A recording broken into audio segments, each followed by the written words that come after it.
How's it going? I'm Cosmo James, and this is my review of Sonic 1 and 2. That's right, I'll be reviewing both Sonic's movies. Just because, well, I've been wanting to rewatch the first one, see how it holds up. So it's kind of a rewatch review. And the second one, well, it's kind of out already. Well, by the time you watch this, it will be out. So I said, why not just review both movies in the same video. It's a crazy idea, right? So, if you don't want to see or hear about the first Sonic, I'm going to leave a timestamp so you could just move on to the second movie. Okay? Now, but if you want to listen to my thoughts of the first one, well, stick around because this is where it begins. This is my review of Sonic the Hedgehog 1. Honestly, this movie should have been called Sonic the Hedgehog: The Anomaly. Why? Because this movie shouldn't exist. I'll tell you why it shouldn't exist.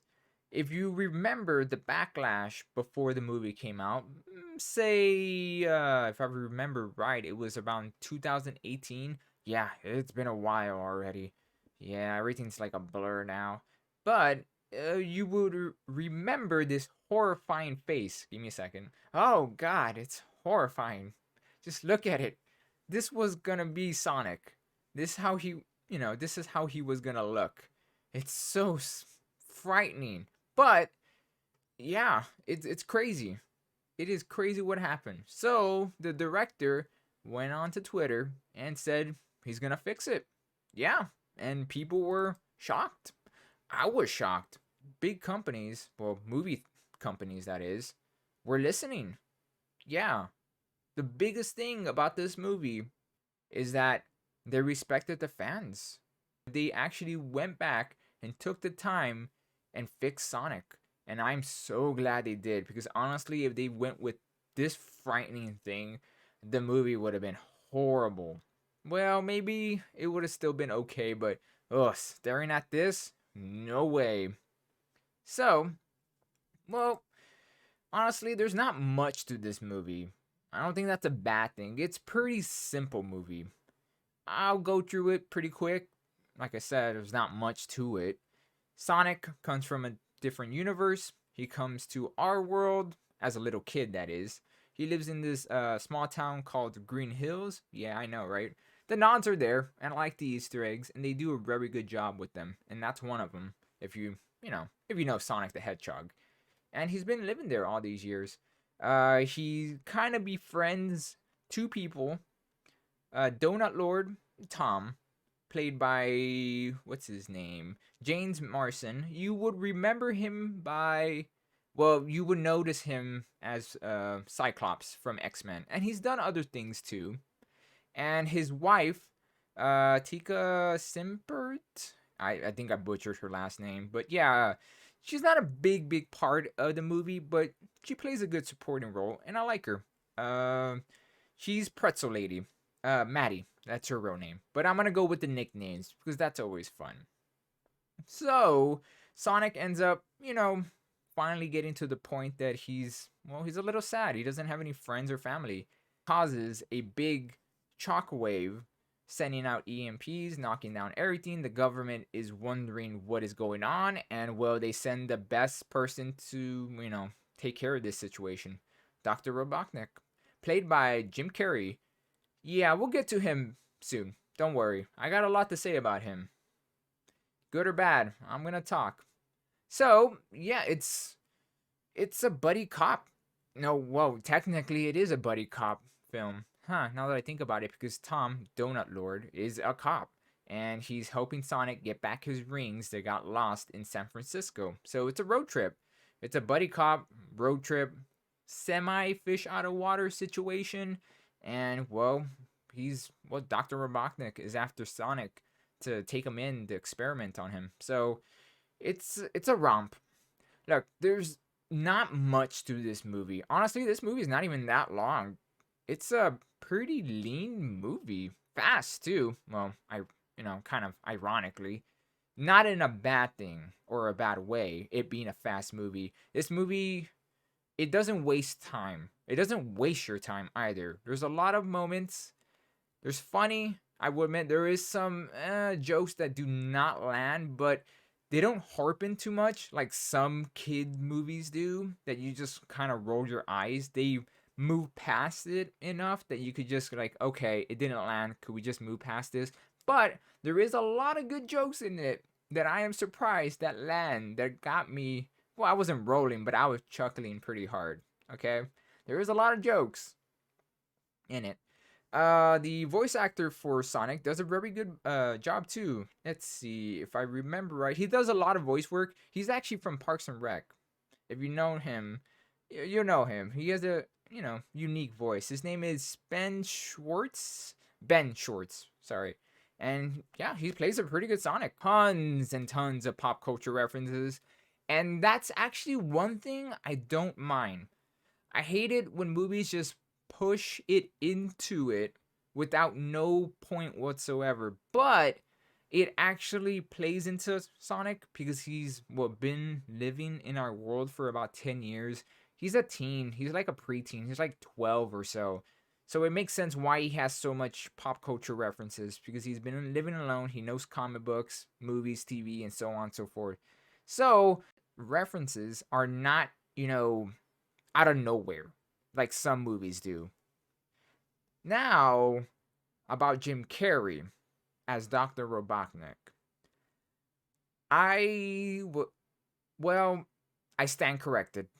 I thought he was going to do a horrible job. I thought he was going to be the worst part of it. And first time I heard he was going to play Dr. Robotnik, I was just rolling my eyes like, oh my God, this is horrible. But I'm a man of my word, and I know when to admit I'm wrong, and I was wrong. Jim, I know you're listening, because you listen to all my stuff. Come back to the goofy Jim Carrey that we miss, because I miss it so much, and him playing as Dr. Robotnik was so much fun to watch, and it looks like he was just having so much fun to do it. He plays a really good villain. He's done it before, the Riddler in Batman Forever, if I'm correct. And he does a good job. He plays the smart aleck, wise guy that's too full for himself, but he just goes with it. He's wacky when he needs to be, but he's also cynical and evil also. So it's a good mix. He doesn't let out, and he makes a good foil for Sonic the Hedgehog. And that's honestly, he is the surprise character in this. I did not expect to like him as much as I did. I did not think Jim Carrey would make a good Dr. Robotnik, and I'm glad I was wrong. There's two side characters that were pretty good too. There was Pretzel Lady's sister, Rachel. She was pretty funny. The little time we got with her, she was a good character, side character that is. And Dr. Robotnik's second hand, he was another good side character. They were both really fun. They didn't overplay their hand, and that was a good thing. They were there when they needed to be, and it worked, and I loved it. So that's really about it for Sonic. It was a good romp. Yeah, like I said, it's something that should not have worked. I'm shocked. I didn't think I would like it as much as I did. Yeah, you know what? I'll just show you my review right now. Give me a second. There it is.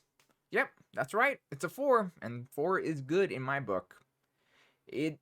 Look, it's not perfect, and it's by the book. It doesn't reinvent the wheel, but it is not trying to. It knows what it is. It's Sonic the Hedgehog. Look, if you're gonna go to a movie that's called Sonic the Hedgehog about a blue hedgehog that runs really fast that's being chased after by a mad scientist, you kind of know what you're getting yourself into. And it has so much heart. That's the part I think I did not expect to see in this movie. It has heart, charm. It's earnest on what it is. And it's, well, in the end of the day, I guess the biggest thing that pushes up to a 4, it respects the fans. That is the biggest thing about this movie that I want to give. That is the thing that kind of pushes it over the edge. Because honestly, I could give it a 3, an average, if anything. or a, 3, high 3. But I'll give it a 4 because it's for the fans. There's a lot of Easter eggs in it that they don't hit you over the head over. If you know it, you'll see it and you'll laugh and you'll giggle. Like how the fact that Sonic ended up nicknaming Dr. Robotnik Eggman, if you know what I mean. And well, Green Hill. And a lot of little things that you don't pay attention or, fly by and you just have to go, hey, I know that reference. Exactly. And that's how you do it. And you respect the fans. It takes its own cues and it tells its own story. And it does it very well. Well, it does it very well. It's not the exact same thing, but it does it to the point that you're okay with it because, as I said, and I'm going to keep saying this because I have to harp on it, it respects the fans and the characters and the lore. And that's why this movie, for some godforsaken reason, it just works. Yeah. Crazy. Huh.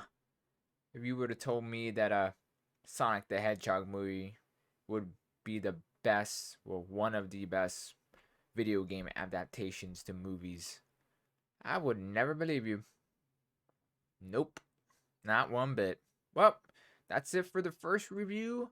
Now for the second one. So, I am happy to say, we'll be right back.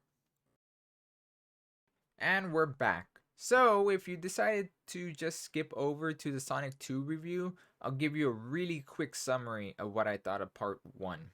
I liked it. I gave it a 4 out of 5. That's good in my book. And that's it. Let's move on to the Sonic 2 review. What did I think about Sonic 2? I just saw it, and to put it bluntly, it's more of the same.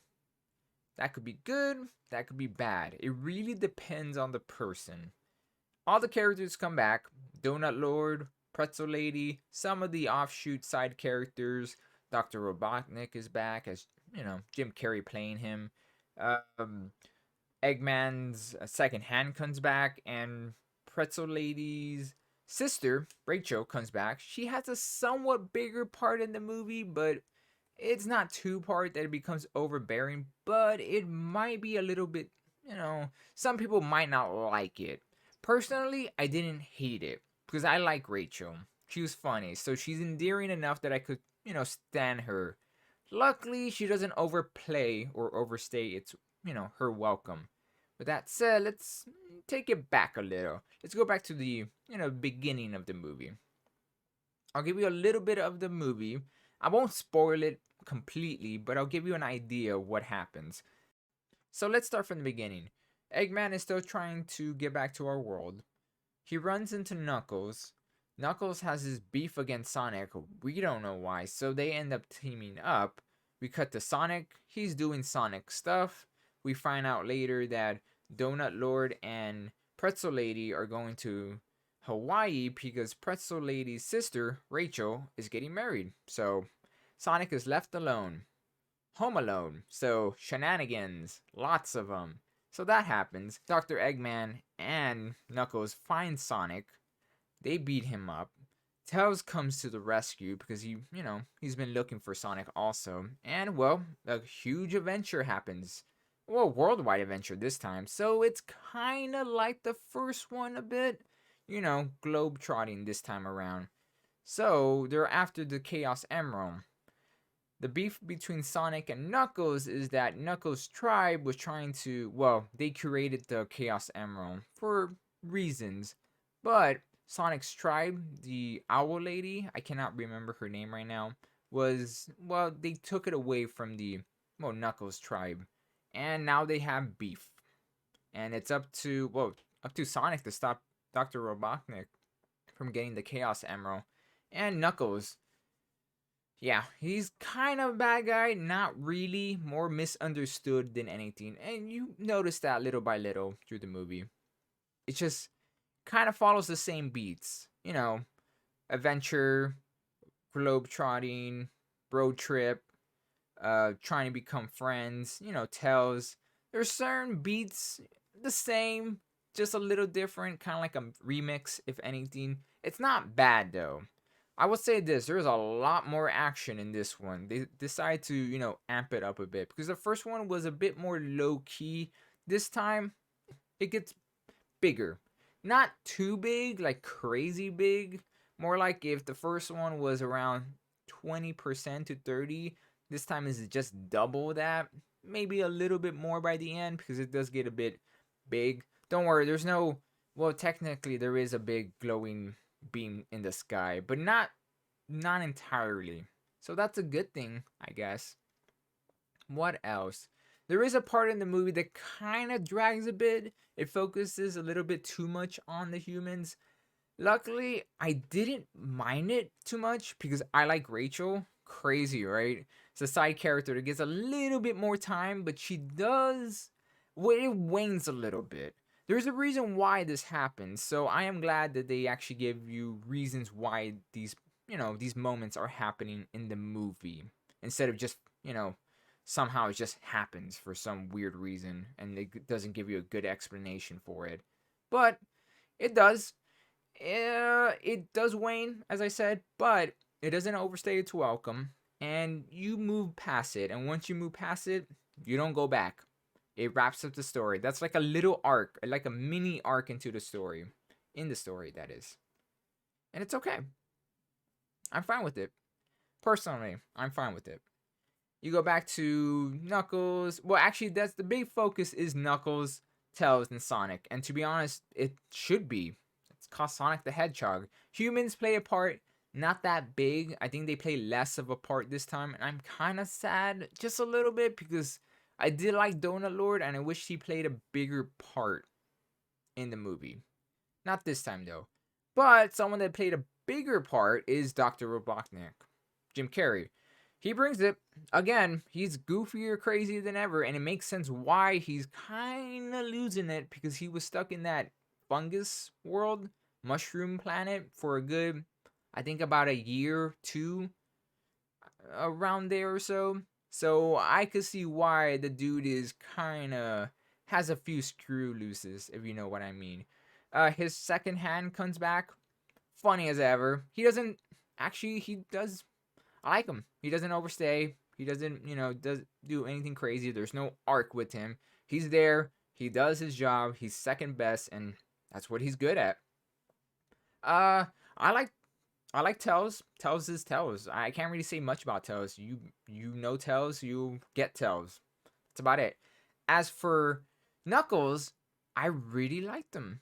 Yeah, he a good explanation for him, a good way to explain his character is if you mix Starfire from Teen Titans, the early 2000s cartoon, with Drax the Destroyer from Guardians of the Galaxy. If you decide to mix those two together and give them a cool voice, voiced by Ezra Elbra, I butchered that name most likely.